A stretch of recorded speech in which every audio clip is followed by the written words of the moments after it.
Hey, everybody. Welcome. Another week done. Another live stream. Good to see y'all. I am sore. I hurt everywhere. I have 800 milligrams of ibuprofen going through me. That's what's keeping me going right now. I hurt from the head down to my toes. I wanted to tell you all about what I did this last weekend. I see in the chat several of y'all are already talking about it. I think that you've done. I see we've got some other sore people. I'll share for those of you that don't know what I'm talking about. I'm going to show you what I'm talking about, why I'm so dang sore. But hello, Cindy from Long Island. Hello. Hello, Susan. Happy Monday. Hello, Lisa. Let's see here. Just kind of going through some of the chat that we're having here, Sean. Yes, indeed. It was a great weekend. And Bree, you did leave it all out on the course. All right, let's tell you what. Let me tell you a little bit about what happened because last month and a half, I did another event. Let's see. Is this the right one? Yeah. We did a Tough Mudder in Atlanta. Come on, focus. Focus. There it is. Tough Mudder in Atlanta. And then we just did another one in Philly. And this one in Philly was by far one of the most challenging ones I've done, even just personally. And of the ones I've done with guild members, it was the hardest. I mean, so those of y'all that did that one, like, you should feel, I truly hope you feel a sense of accomplishment at that. Hey, Janine. Finally not having to work to catch this. Yeah, that's right. All right, let's, what I'm going to do here, we have a video clip, so I'm pulling it up right now. I have not tried to share a video clip on a live stream, so this is going to be a bit of a learning experience for me to figure out how to do this. So one moment while I get to that, and I'm looking back now, I should have had this already ready, but I didn't. All right, so while we're here, we are going to be talking about weight management versus weight loss. So if you have never been to a live stream before, I will start with Q&A. And then we will, after a little bit, I will segue over to the topic that I want to discuss. So you can think of it as sort of like an impromptu off-the-cuff podcast, I guess is a way you could think about it. Last week, we were talking all things about tough love and just the brutal truth with regards to losing weight. So, all right, let's see. I got the video clip here. Now I've got to figure out how to show it here in the stream with audio so that you can hear it. So we're going to go through this. Actually, let me join the stream on my phone. We're going to learn this together. Also, if you're new to the live stream, I've only been live streaming on YouTube for a couple months now, and I am 100% still figuring a lot of things out.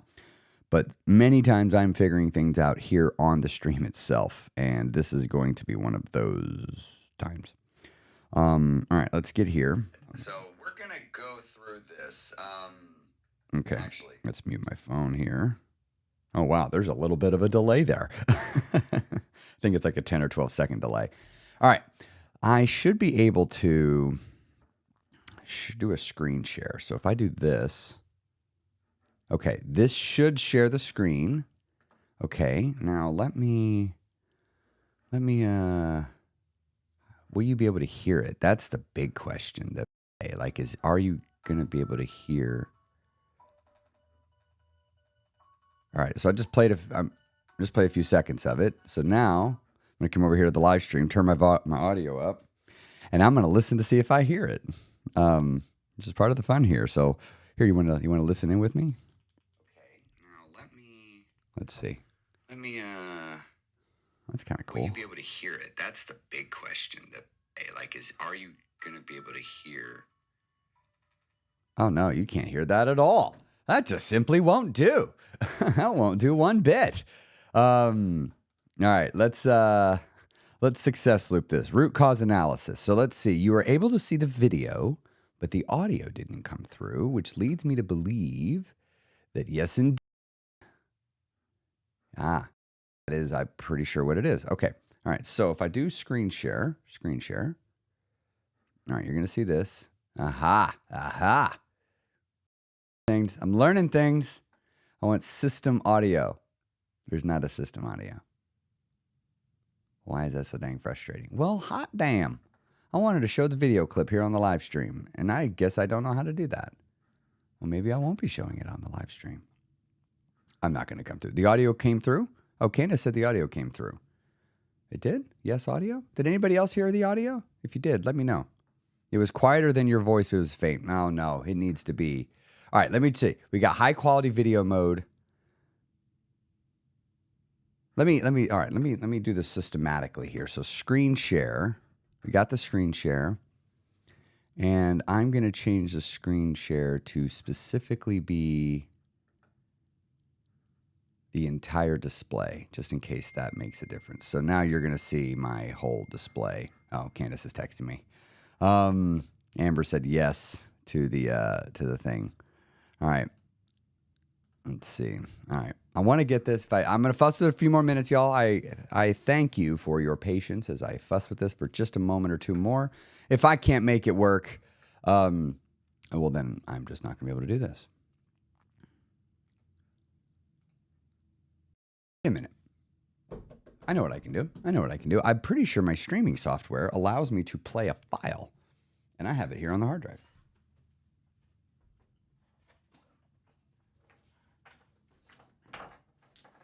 So if my theory is correct, I should be able to play right off this.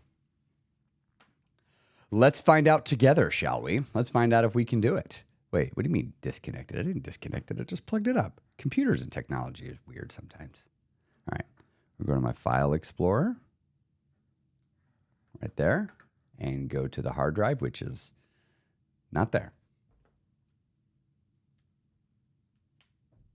Well, is there something wrong with my port? You know, can I just vent about technology? I don't like USB-C. I don't like it. I like the reversibility of it. I like the speed of it, but the port itself, no, I don't care for it. I've had more problems with USB-C than any other type of connection from a work standpoint. I mean, yeah, like, here we go. Gosh. And then they confuse the tar out of things with cables. It's like, I never know. Like, for example, this cable. I have no idea if this cable can transmit data or if it's just for charging. Because cables do that. They like, whereas USB, I never had to worry about that.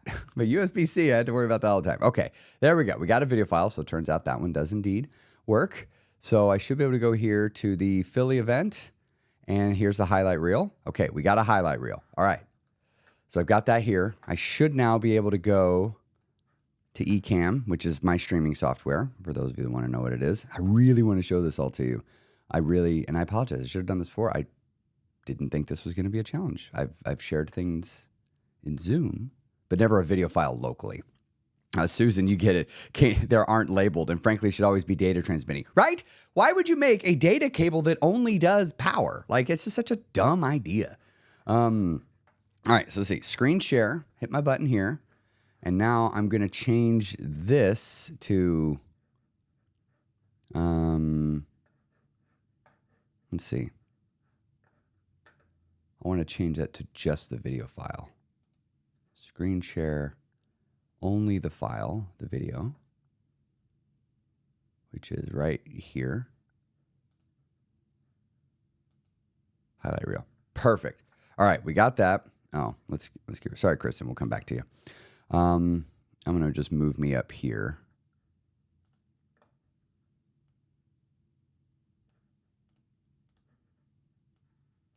There we go. That way I can live react with you. The video is so good. Thanks, Bree. I'm glad you liked it. All right. So I've got this. I'm going to hit play for a second. Let's see if if I have audio. Okay, I think what's happening is you all are picking up a little bit of it faint. It's coming out of my speakers. Okay. One more thing to try. All right, it's being fed through Ecamm. This seems exceedingly difficult to do. Like, I don't understand why this is so challenging. I will probably have to trouble it.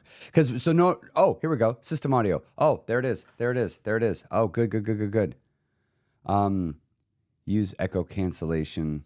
No, I'll just mute my microphone. Okay, test. I'm going to mute my microphone.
Just gives you chills reliving that right there. That was so cool. So there's this moment. I'm going to rewind the clip. I want to show you this because I got to tell the whole story. You really can't tell it unless you were there kind of seeing it 360. So let me scroll to this one part. All right, right here. All right, let me let me play this right here. So check this out. So right here. All right. So let me explain what's going on right here in this scene because you might not know what's happening if you've never been to a Tough Mudder before. Let me make myself a little bit bigger here. All right. This is called electroshock therapy. Now, these dangling little doodads that you see there, they have metal in them, and it's electric, as in it zaps the shit out of you like a stun gun or a electric fence. It is not pleasant. It does hurt. And you can kind of see you got these three guys right here, these two big, very muscular guys. They were frozen solid. Now, if you look right through there, you're going to see a blue shirt. That's me. I was watching Karen go through this as she was just zipping through it, just hands up, just fearless, just crushing it. Now, she may not have been fearless. Let me phrase that. Courageously, just rushing through it. And as I'm watching her do it, I'm tracking her, and I see her run in front of these two guys. They were there when we walked up, paralyzed with fear, slowly moving through that thing. Trying everything possible to not get touched by one of those, to not get a shock. And I look over and you can't see, I wish you could see the reactions of their faces. Their faces were just like, they're sitting here like, and then they look over and they see Karen and she's just like, and then as she goes by, I see these two guys, they look at each other and then they look at her and I'm just like, she just took them to school and just showed them just how it's really done. So let me let you see this moment just because it's just so badass. And you can see like right here, if you look at my face. Let's see, let me rewind it. I just saw my big old smile. I can kind of see a little bit. I got this big smile. I'm laughing at those guys because I'm like, dudes, I even said something to them. I'm like, y'all, that's how it's done. I'm just goading them on like about it. And they ended up going and they got the shit, they got the shit zapped out of them. And this is great. But that moment was awesome. I mean, and then let me tell you for a minute about this swamp. Like, I've never seen anything like this in my life. I've never seen anything like this at a Tough Mudder, much less I never would have walked through it. I mean, this was just some of the gnarliest, grossest stuff I've ever had the privilege of playing in. And you can see I got people behind me, other folks running this thing with me. And here's the crazy badass part about all this. So many of the people that did this were the kind of people that would have said, I'd never do it. And they're the kind of person you might have even looked at them and said, you wouldn't do this. And they did it, and they did it proud. They did it with their head held high, and it was just absolutely incredible. I just was so happy to run that thing with them and to be there alongside them. Just total pride at the group that was there and just how awesome they were for each other. And seeing all of them have their moments, like that one I just shared with Karen, there are many moments like that, many, where somebody just blows me away with just how courageous they are, how strong they are, the determination they have, the grit that they got in them. Many people over in this group are over the age of 50. Consider that for a moment. I love it when somebody tells me, I can't do something, I'm 55, I'm too old, bull fucking shit. No, that just means you quit. All right. Now, again, if you're physically having a problem, that's one thing. But if you're if your only reason you're saying you can't do something is because you're 50 plus, I mean, come on. Come on. I hope I'm not doing that when I'm in my 50s. All right, let's see here. Let's go back to, now that I've done that, thank you all very much for indulging me as I figured out the technical side of that, to figure out how to get that video file to play. Now I've learned if I'm going to do that, I need to do it with the video file. Actually, you know what? I figured out how to do the system audio. So I learned some things here today. This was a teaching moment for me. All right. All right. So Kristen asked this question here. Let's go ahead and pull this out, make this a little bigger so you can read it. I'm 16 pounds from what might end up being my final favorite weight. weight/maintenance weight. I expect progress to slow, ? It has not. I am mentally preparing. Or maybe that wasn't a question. Maybe more of a statement. Was that question, Kristen? Was that it? I guess I'm not entirely clear on the question. I just saw a question mark and I clicked on it. But congratulations on being 16 pounds from your near end weight. It's kind of fun. All right. Now, as I was saying earlier, which we got distracted, taking your weight loss questions. And I'm going to talk here in a little bit about weight management versus weight loss. And if you like the live streams, be sure to subscribe and hit the notification bell, and you will get notified anytime I go live here on the YouTube. Oh, hold on. I'm going to put my logo back up here on the top. All right. See, any other questions that we might have? Oh, here we go. I'm 57 in a week. I can do so much. I know what doesn't work because I've lived long enough to find out. Yeah, but you know what, Kristen? Unless you've tested it, it's just a theory. Always remember that. Hey, River. Hey, Chris. If you know you're going to indulge on food like a birthday or on a date, do you think tracking calories becomes necessary? I think it's more necessary. If you're going to indulge, you better be sure you know what you're indulging in. I never indulge without knowing the calories. I never indulge. Wow, I didn't think about that. I've never said that I can think of. No, if I'm indulging, I know the calories of what I'm eating. I may not write them down, but I know. And it may be an estimate, but I know. Like if I'm going to indulge in pizza, I know about how many calories is in a slice of pizza. And when I'm eating it, I'm telling myself, all right, you just had 800 calories of pizza. Are you really wanting to have 1,000 calories of pizza? Because one more slice is going to make you be 1,000. And I have those conversations with my head. Because you got to understand, River, I don't indulge in volume. I indulge in foods, in flavor. And I don't have to have a special occasion to do that. I indulge whenever I want. But I don't indulge in volume. Volume eating is the mentality of my former fat self. Fat Chris indulged in volume when he wanted things. That's what Fat Chris did. Skinny Chris doesn't do that.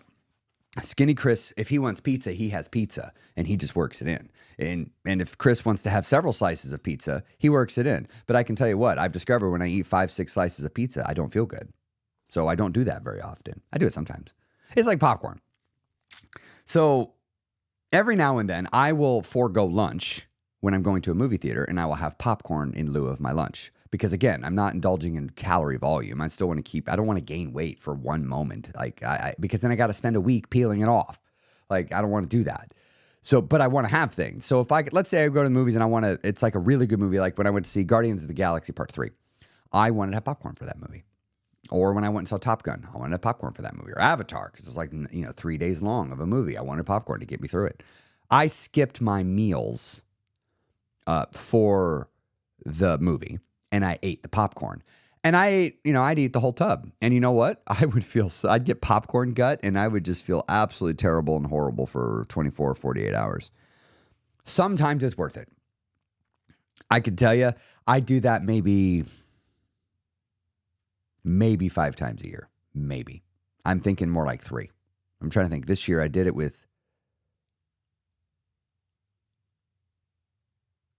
Did Guardians of the Galaxy come out this year? I thought that was last year. That was last year. I don't know that I've done it this year. I don't know that I've actually had a whole tub of popcorn. I've had popcorn, but like just some. But I don't know that I've done the whole tub thing. So yeah, really it's only like a 2 or 3 time a year thing that I do that. So but the movie's got to be worth it. And I still skip a meal, even though I'm in maintenance. Like, when I'm on my birthday, when I'm going to have cake or a dessert, which I often do, I know exactly the calories that are in it. My last birthday, I had a cake from Nothing Bundt Cake, 650 calories for the one I had, I believe is what it is. I'd have to double check. I'm pretty sure it's 650.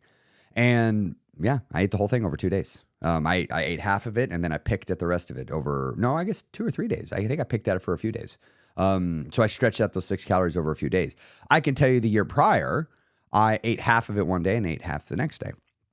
I can tell you not this Thanksgiving, but the one before, I had a lot of volume. And the one before that, I had even more volume. Every year as it goes forward, when Thanksgiving comes around, I have less and less. I gorge myself less and less. The reason why is because when I get a lot of time between gorges, when I gorge again, I realize how absolutely fucking miserable a gorge makes me feel for 24 to 48 hours. I realize I absolutely hate the feeling of laying in bed going like, why did I eat so much? This hurts so bad.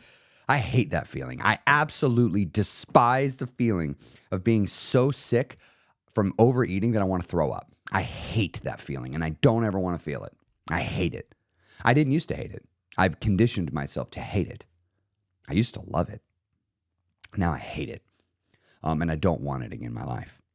So I looked at things like indulging in volume is not something I do. It's just not who I am anymore. Chris Terrell doesn't do that anymore. Chris Terrell did do that, but I don't do that anymore. So anyway, hope that answers your question, River. But you got to look at yourself, though, and make the best decision what you think is right for you. Have whatever food you want, right? Like I said, I have cake on my birthdays. Like, nothing wrong with that. It's just, you got to think about the volume, though. Luke. Hey, Chris. Hi, Luke. I recently discovered I have a habit of eating when I'm bored. I want to change this. Do you have any tips on correcting the habit? Stop being bored. I mean, that's the easy answer. Just if you're wanting to eat because you're bored, whatever you're doing is clearly not very engaging, go do something else. That's the easy answer. Or just keep doing what you're doing and don't have food. Like, you got to draw a line in the sand and say, I don't eat food for these reasons. What are the reasons I don't eat? And one of the reasons I don't eat is because I'm bored. I don't give myself permission to eat because I'm bored. The default answer for boredom eating is no. I have to explain to myself why it should be yes. And I can't do it in an instant. I can't do it while I'm standing there in front of the food. I have to be away from the food and decide what I'm going to do. Right? I have to acknowledge that I'm choosing. I don't say I'm giving into boredom eating. I can't say, I can't stop because I'm boredom eating. I don't say that. I say I'm going to choose to eat because I'm bored. I make sure to drill into my head that this food that I'm about to eat that has nothing to do with hunger, I'm choosing it. Let me tell you a story from my life several months ago. Something was going on in my life, and I was very, hold on.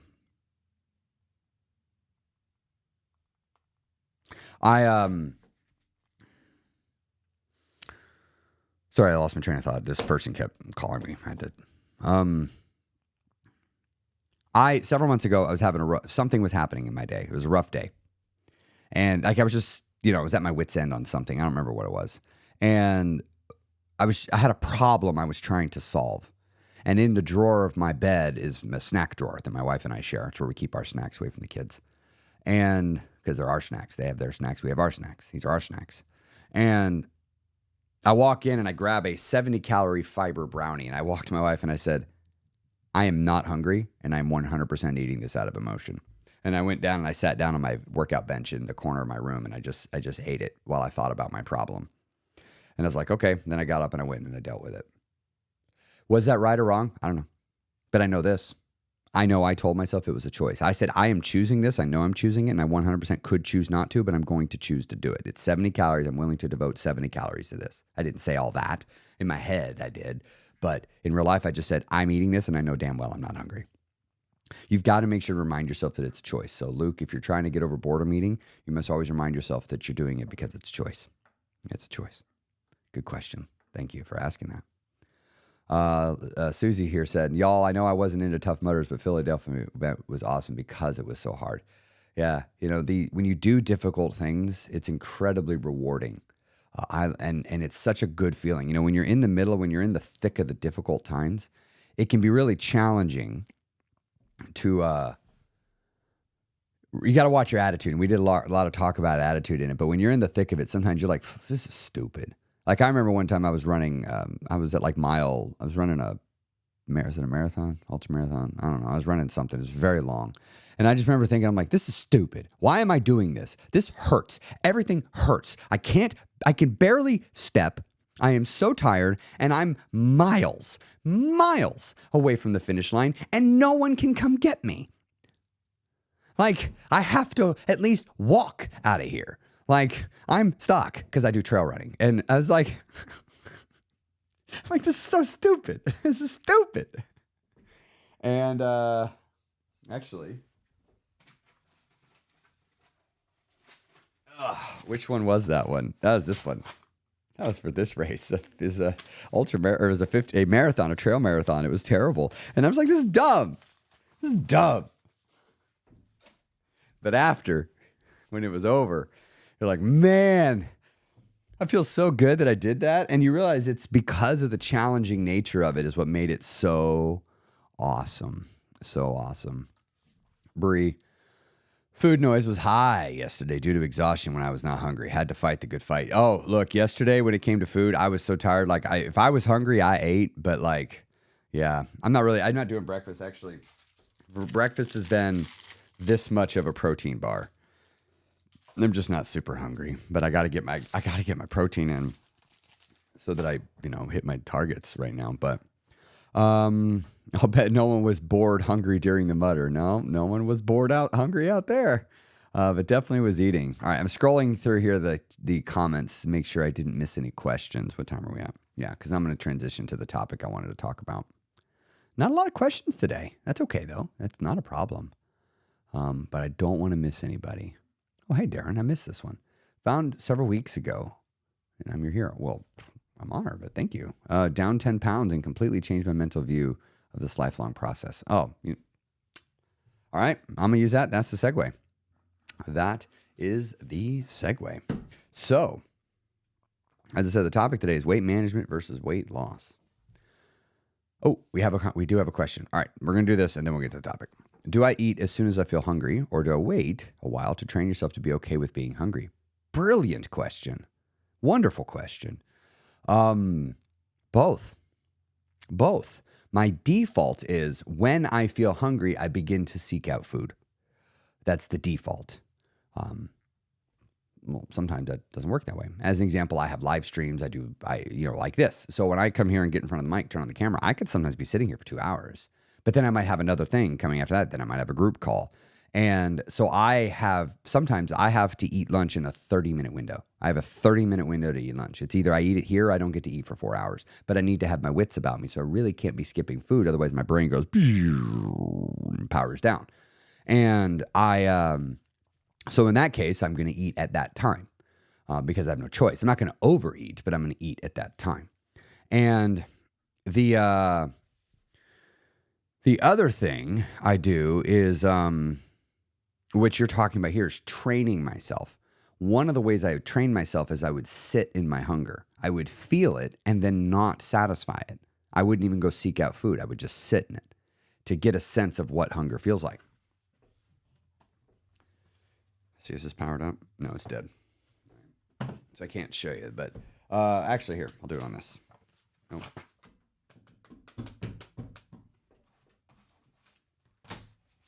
Yeah, here we go. This will make sense why I needed this in a second.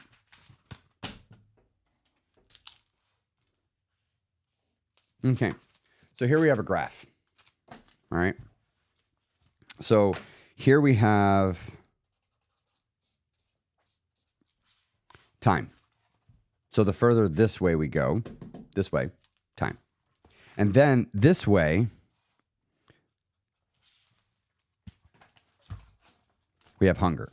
So the further along we go in time, we go this way, and then the vertical is hunger. So the higher it is, the more hunger is present. I once used to think that hunger was like this. Okay? You're not hungry, and then all of a sudden, bam, you're hungry, and it's just going to hang up here until I eat. I used to think that was it, but that's not. So another thing I used to think that it was this, and hunger would hunger would start down here and then it would build as time progressed. I thought that was it. Nope, that's not what hunger does either. So then I thought hunger did this. Because I noticed I wouldn't get hungry and then I would be hungry and then all of a sudden I wouldn't be hungry. I noticed that. Intermittent fasters talk about this all the time. So I thought it's you get hungry, and then poof, it just drops. Here's what I've discovered hunger actually does.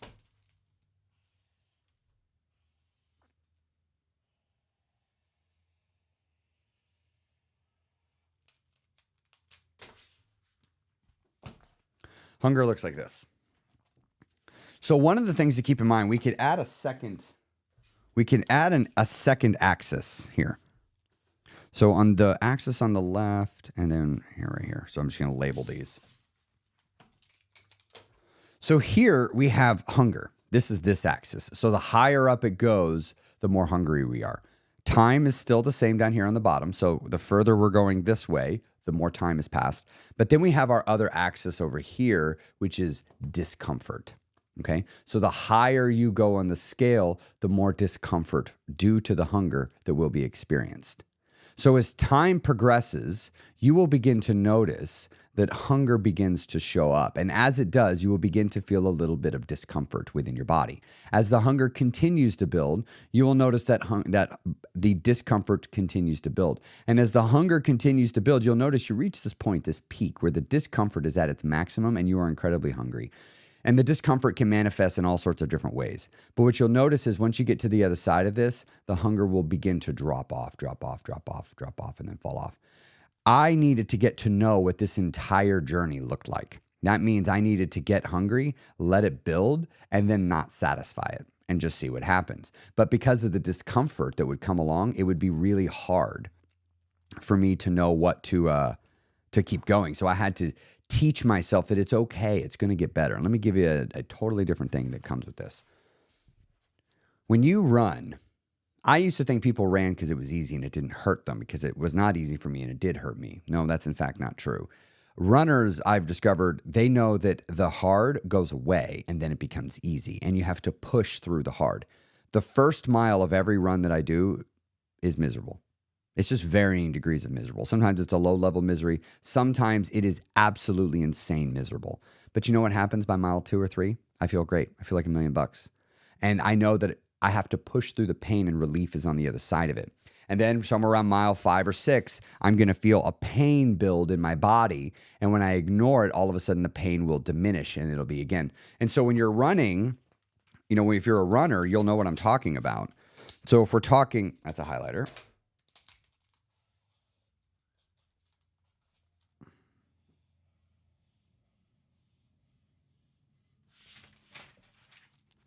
This is what running looks like. You feel pain and then there's relief. You feel pain and then there's relief. You feel pain and there's relief. The runner has the faith that the relief comes on the other end. So when you're thinking in terms of your emotional eating, eating when you're hungry and you're getting to know it, you got to have a little faith that over here, the pain is going to go away. The discomfort from the lack of eating when you're feeling hunger is going to go away. You're not going to die from a day of being a little hungry. So I hope this makes sense. But I was both training myself to be able to go through this whole curve, but I also needed to discover this. I didn't know this existed. I discovered this as a result of studying my own hunger to see that that's how it manifested. And then as I talked to many other people, I've seen that that's a shared reality. So Susie, we have this in the guild. Actually, I have introduced that in there. So hunger scale, I think, is what you want to search for in the guild. Michelle, I think. Oh, I said that right. Not a question, but news. I've lost 10. Okay, I'm not quite ready to read this.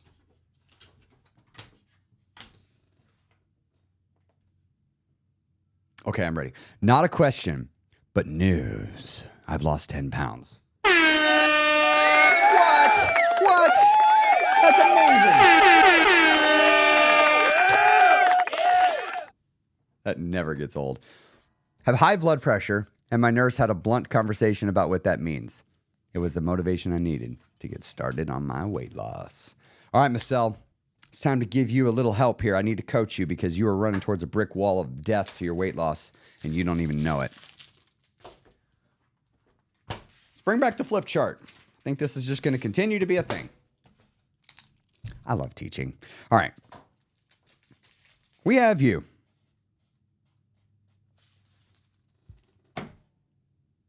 I can see your face. You're a female. We have you. Okay? And here you are.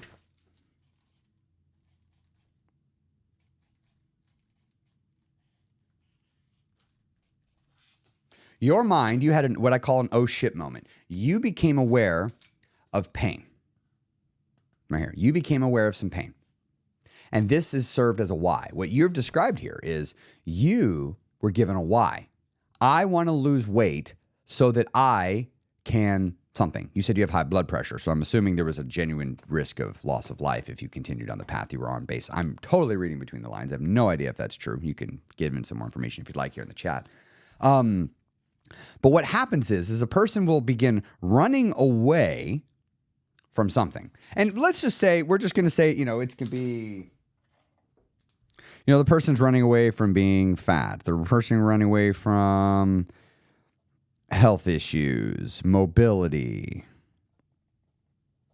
pain, like literal pain, discomfort in body, GERD, which is what I had. Bleh, fuck GERD. All right. You got all these things, these miserable things that you realize, and you would say, I don't want to be this way anymore because I don't want to deal with any of this pain. Come on, focus. Come on, camera. There you go. You can do it. See, that's what we're going for. What happens is we begin our journeys running away. Like we're going this way. I'm running away from all the pain that's behind me. But that's not really what many of us are doing. Oh, here we go. Definitely true. Stroke, heart attack, etc. Have 2 small children, so it's scary. So exactly, you could totally leave your kids far earlier than you needed to because you decided not to deal with this. And that would be an absolute tragedy for your kids. So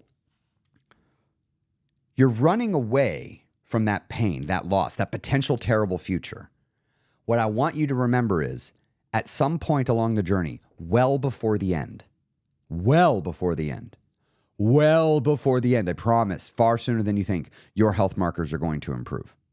Maybe not, it's not a guarantee, but I can just tell you from my experience, what I've seen with a lot of people, health markers improve way faster than anybody thinks they will. Still takes time, but it's not like it's going to be, let's say a person has 100 pounds to lose. It's not like their health markers improve on pound 90. They're 90 pounds down. Their health markers improve on 40 pounds down, 50 pounds down. And so what happens? A person is running away from all this pain that they don't want to experience anymore. They get a little bit of distance from it.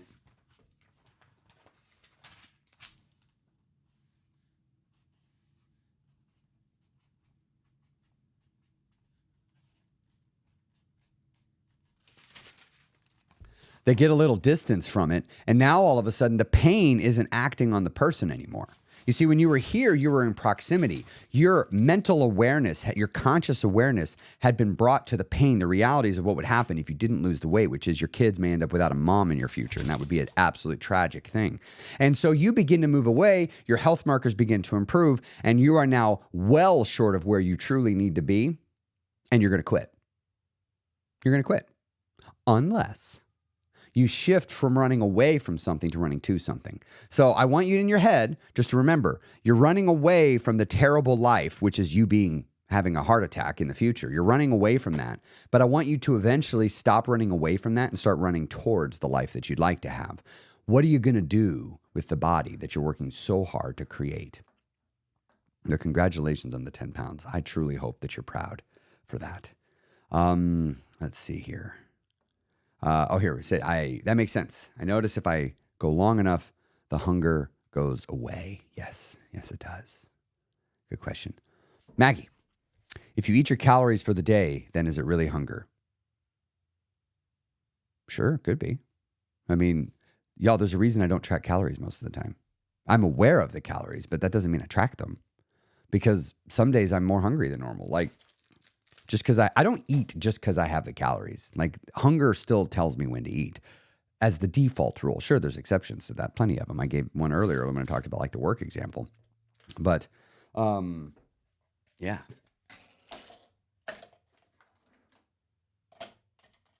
Like my trash can mug. This is a relic from my former career.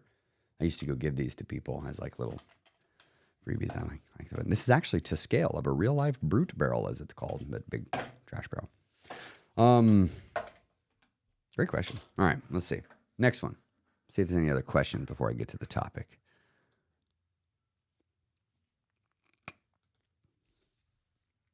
I've gained 15 pounds back over the last 6 months of my 70 pounds lost. It's so frustrating how easy it seems to gain weight back slowly over time and so hard to lose. Do I have a regain? All right. I don't see a... Marla, you have to help me know. I'm not exactly sure what you were asking there at the end. If you could let me know. So you said here, I've been having a hard time imagining having a healthy body because I've been overweight my whole life. But I'm trying to imagine that and be excited about it. There always has to be a first time. I mean, I'd never been in shape my whole life. I've never had arms like this. I've never had a six pack. I've never been able to go run 10 miles before. But there always has to be a first time. You know, for a lot of people, their first time was in high school. Mine just happened to be in my late 30s. You know, we all have our time.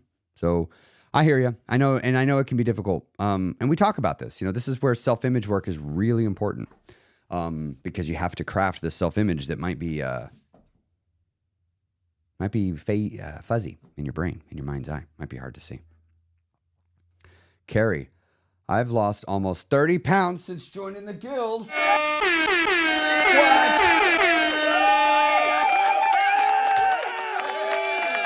I love it. And now you're off your blood pressure meds. Wow.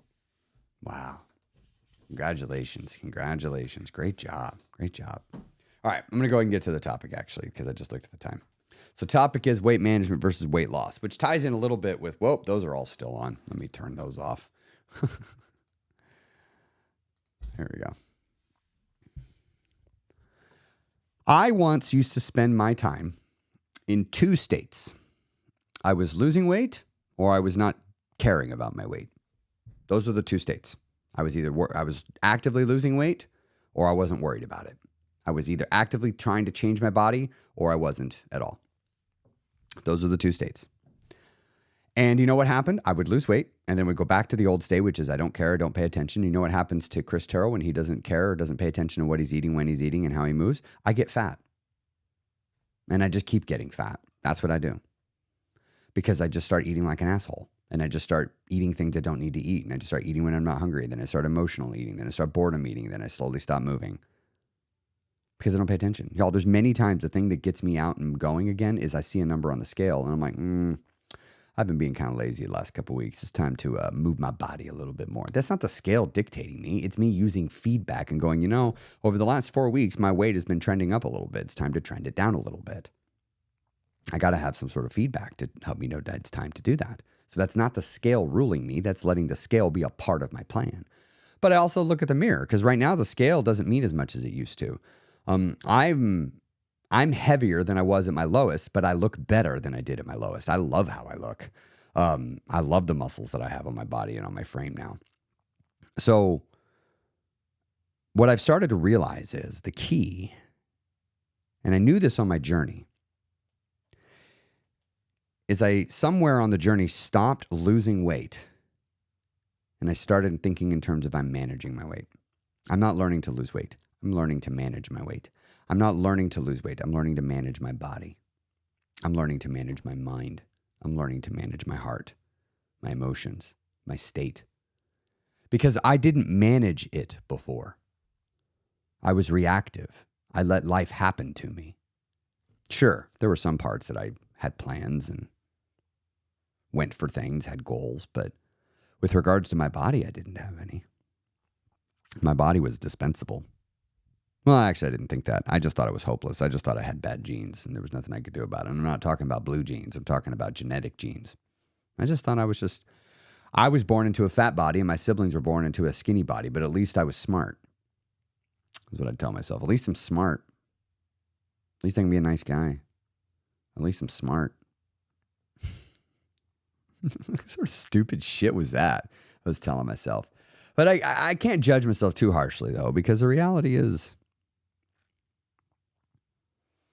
when you've tried 10 diets and you couldn't get any of them done because they were just quite honestly too damn difficult. And whenever I stopped and I'd gain the weight back, at a certain point, you just start beginning to think, I guess the problem is me. I don't know. I didn't want to accept that the problem was me. So it was much easier just to blame it on something outside my control. Because then I get to be an innocent victim.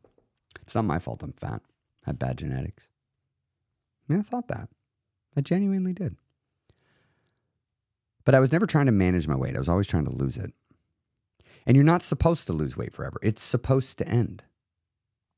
Every weight loss journey ends with you quitting it. Every single one will end with you quitting. So quitting isn't the problem. It's when you quit that's the problem, and what you do after you quit. Actually, I take that back. It doesn't matter when you quit. You can quit anytime you want. The problem is, what do you do when you quit after that? Many people, when they quit, they go back to the life they were living before they started losing weight. Go back to the old thoughts, go back to the old routines, go back to the old habits, go back to the old family dynamics, go back to the old social dynamics, go back to eating at the old restaurants, getting your old favorites, going back to handling stress the way you used to handle it. You just slip back into your old life. And you know what happens? You become fat again. Because your fatness is a byproduct of your lifestyle, habits, routines, environment, community, and belief systems. It's a byproduct of all those because they all make up you. And all of them affect your choices that you make. But when you look at weight, not as weight loss, but weight management, you begin to realize you have control over it. You can control how your body looks to a degree. And it's a far greater degree than you might realize. You know, I can't control my loose skin without medical assistance, but I can control it still. I could make it go away. I can't make it go away with just my body, but I could go earn enough money to pay a doctor to cut it off me. But let's say my arms. If I want bigger arms, I can just go lift weights and then I'll get bigger arms. If I want to lose weight, I can eat at a caloric deficit and move my body and I will lose weight. If you have PCOS, well, then you could do those things and you'll do a couple other things. All the basics still apply to everybody. Nobody gets out of the basics. Nothing negates the basics. It's all about just doing more than the basics if you have something beyond that. But at the end of a quitting, you're supposed to go to management. Look, I don't care what you weigh. I don't care when you stop losing weight. Stop gaining. Stop gaining. That's the problem. You've made gaining weight okay. You've said it's fine to gain weight. It's okay. There are actually acceptable reasons for me to gain a lot of weight. You've decided that in your core. I don't care if you don't say it. You believe it if you keep gaining the weight back. If you didn't believe it, you wouldn't keep gaining the weight back. That's how I know what you believe. If every time you stop losing weight, you begin to gain weight back, it is because in your mind, you have deemed it acceptable. You may not like it, but you've deemed it acceptable. You have to make gaining weight unacceptable to you. You have to elevate your standards for yourself. You have to go in the mirror and say, the way I look is unacceptable to me. I don't care what anybody else thinks. Fuck. I truly don't care what you think about how I look. It doesn't matter. People tell me all the time, I liked how you looked more before. Fuck you. People come to me, I think you look better now. Fuck you just as much. I decide if I like how I look. It is up to me. If I let my feelings about myself be dictated by other people, I am the plaything of other people and I'm at their mercy, and I refuse to give up my power to control how I feel about myself to anybody else. So I don't care about compliments about how I look. I don't care. I don't even really much like them, but I don't care because I choose my satisfaction level. And when I looked in the mirror before, when I was bigger, I decided to look and say, I don't care what anybody else thinks. For Chris Terrell, the way I see it, this is unacceptable. I do not want to look in this mirror and see Chris Terrell looking like this. Unacceptable. Do something about it. That's what I do. So now, you know what happens if I start getting in a certain way, the way my body changed? It happened to me earlier this year. I just looked at myself and said, this is unacceptable. This is unacceptable. We don't do this. This is not how we do things. And I had to raise my standard with myself. Now, here's the tricky part. It is not my place to apply my standard for myself to anybody else. That is not my place. All right? What is right for me may not be right for you. I've decided I want to have visible abs. I don't know how long I'll want to have visible abs. It takes work to keep them. But I've decided I want them. And so I'm willing to pay the price. So for me, if my abs go away, that has become unacceptable. That is not because abs being not visible is unacceptable. That's not what that means. Lots of people don't have visible abs, and it's perfectly fine. It's not less or more fine than what I do. What I'm doing is not it's not better or worse than somebody else. It is all comes down to, what does Chris Terrell want? And so for all of you, that's what it needs to be for you, is what do you want? Do you even know what it is you want if you were to take away everybody else's opinions and thoughts? If you didn't get to have any feedback and you were going to write it down on a page and never show another soul, would you know what to put on there with what you want? Can you define it? Because if you don't know, well, then you're probably not going to get it. And here's the thing, if you write it down, will you get emotionally excited? Or does it, for you to get emotionally excited, you have to go tell somebody about it? And they're like, oh, that's so exciting. I can't wait till you get that goal. Is that what you need? Or is just you deciding it's enough for you enough? Are you enough for you? And that's what the weight loss journey taught me. The weight loss journey helped me see that I'm enough for me. And when I decided I'm enough for me, I decided I care all the time. And it's not about losing weight because there's no finish line here. I'm never done. I'm just done losing weight, but I'm never done taking care of my body. I'm never done managing my weight. Weight management has no finish line. Now, I understand you might be, as a part of your weight management process, be in a prolonged and sustained calorie deficit while you try to peel off a, quite honestly, unacceptable amount of excess body fat that you've put on over many years, where you were saying yes in many situations where you should have been saying no. You're now balancing the books, so to speak, and you're saying no in times when you normally should get to say yes, but because you're offsetting all those extra yeses you've made for 20 years. Sucks, but you know what? I don't know what to tell you. Like, I don't know how else you lose weight. Like, I mean, I guess you could cut it off, but you'll just gain it back. You know, I suppose you could go on Ozempic, but the moment you stop taking it, you're going to gain it back. Or you could change. You could grow. The reality is I've seen a lot of people would rather hack their body up or go on a medication than change. And that's not to say that everybody can change something. Sometimes weight loss needs these things. I know people that weight loss surgery or a GLP-1 was the right answer. It is the right answer for some people. It really is. It truly, truly is. But for a lot of people, and when I say a lot, I'm talking, I genuinely believe it is the overwhelming majority of the population. You don't need it. You could lose weight without it. You just don't know how. And the problem is you're having to sift through a sea of crap to get to the how, you know? But if you start looking at it from a weight management standpoint and say, you know what, I'm 292 pounds. Let's just not go higher. I may not know how to lose. I may not know how to do that. But I definitely know the behaviors I'm doing that are contributing to weight gain. Like, look, some of you out there, you got PCOS or Hashimoto's, or you're dealing with menopause. You know damn well a second bowl of ice cream at the end of the night ain't helping shit. It's helping nothing. It's making it worse. You know that that's making it worse. You know it. You don't need me to tell you that. You know that. There's a lot of things, those of you that keep gaining weight every time you're not dieting, you know that this is making you gain weight. You may not know how to lose weight, but you know what to do to gain weight. So stop doing the things you know. Will it be enough to lose weight? Probably, maybe, I don't know. Maybe not, maybe yes. But it'll be enough probably to get you to stop losing weight. And one of the things you can do, the number one thing you can do to learn how to manage your weight, and I'm speaking from experience of years of doing this, have gotten only in progressively better shape over the last 5 years. And I have changed up my eating routine several times. I've gone through monumental life shifts. I did a job change. I moved from one state to another. I got a divorce. I did a career change. I started working for myself, which was one of the most difficult things I've ever done in my life, save for losing weight. I became a husband, and then I became a stepdad. All of these, and I moved in with them, of course. So all different environment, community. None of them took me out.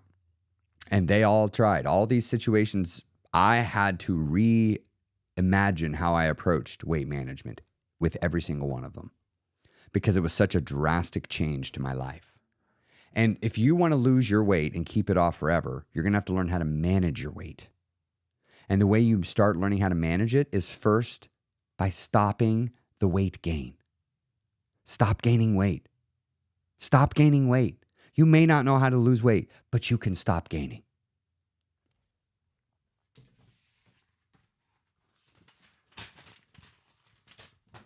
This is probably one of the most important graphs that I could ever draw for you.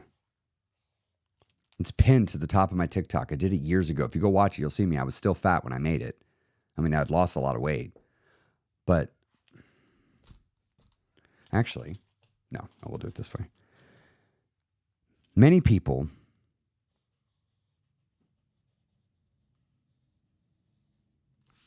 their weight gaining, their life looks like this. This is weight. So time, weight. And as time progresses, the weight goes up. As you can see, there are weight losses, right? The scale has gone down some. But over time, the person is gaining weight, regardless of the downs. I looked at my life before I started losing weight, and I realized this was me. Over time, despite many diets, including some where I dropped quite a few bit of poundage, I always gained it back plus more, and I just kept working my way up. What I needed to do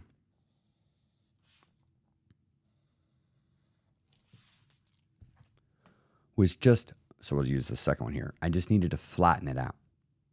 Now, some people would be like, I'm a failure. I'm not losing any weight. That's stinking thinking. Because you see,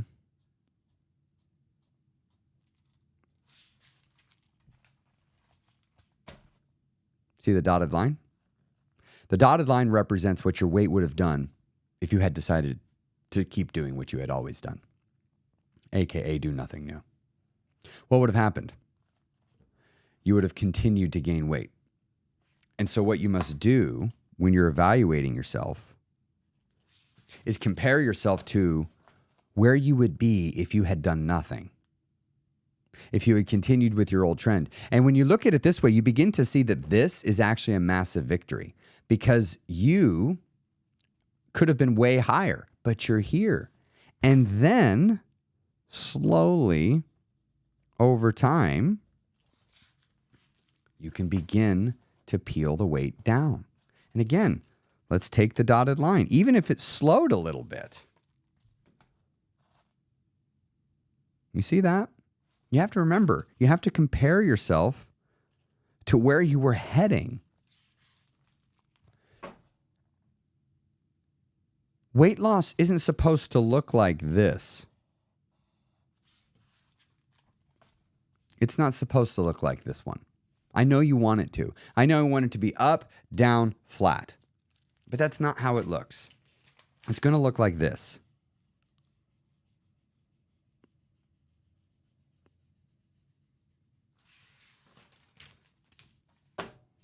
But many of you won't weigh in all the time, so you don't see these fluctuations. You don't stay the same. You'll just be gaining.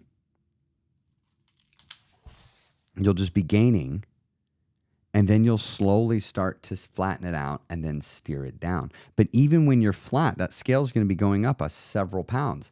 I live in a 5-pound window. My weight regularly fluctuates within 5 pounds over the course of a week. That's super normal, does it all the time. This is weight management. You begin to see what the scale does, and you just slowly steer yourself where you go. And I know a person has begun to understand the concept of weight management. One of the things I look for to help me see that they're psychologically getting it is I look at the unit of time that they speak in. If a person is speaking in units of days and weeks, I know you haven't got it, and I know you're still stuck in old diet mentality, and I know that you're not ready for success. But when you then begin to shift from talking in weeks and years, from days and weeks, and maybe occasionally a month or two, to multiple months at the smallest unit of measurement, to half years and years, when you're talking in half years and years, I know you got it. I know you got it about weight management. If you're still thinking of goals, if you're still thinking of commitments to action, and you're only thinking in terms of weeks and months, you're thinking too short-sighted and you're not going to make it. You'll make it if you make the switch in your head. You can make the switch at any moment. But as long as you preserve that mentality of days and weeks, as long as you preserve that, you will find weight loss to be elusive, at least the lasting success. But when you begin to think of it in months and years, and you go, what can I do that I'm willing to commit to for a year? You'll make changes on a far slower rate. But because of how sustainable it is, it allows it all to stack and to compound. And after a few years of that, all of a sudden you'll have made so many teeny tiny changes that the weight loss will start to become permanent. I don't want you to lose weight. I want you to collect the habits of in-shape people. I want you to collect the habits of happy, healthy people. That's what I want you to collect. adopt those habits into your life and get rid of the habits of miserable people. Look around your life. If you're living a life similar to somebody that seems like they're miserable all the time, change your life. Don't live like that person. There's a lot of toxic people in the world, and some of them might be your friends or your family. It's your life.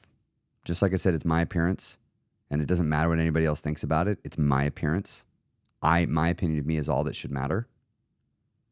Your opinion of you should be all that matters in the life that you're going to choose to live. And I just want you to live that happy life. And if somebody is in your life making it difficult, get away from them. You don't got time for that. Life's too short to deal with toxic people. All right. I'm going to go ahead and wrap up here. My voice is tired. It's been a lot. It's got a lot of use this last few days. I'm going to go get to working on things here for the Guild. It's been an absolute pleasure, of course, to see you all here this week. A new podcast episode came out Friday. Would love to invite you to go give that a listen. If you enjoy the live stream and you want more videos like this, be sure to subscribe and hit the notification bell. You'll be notified whenever I go live.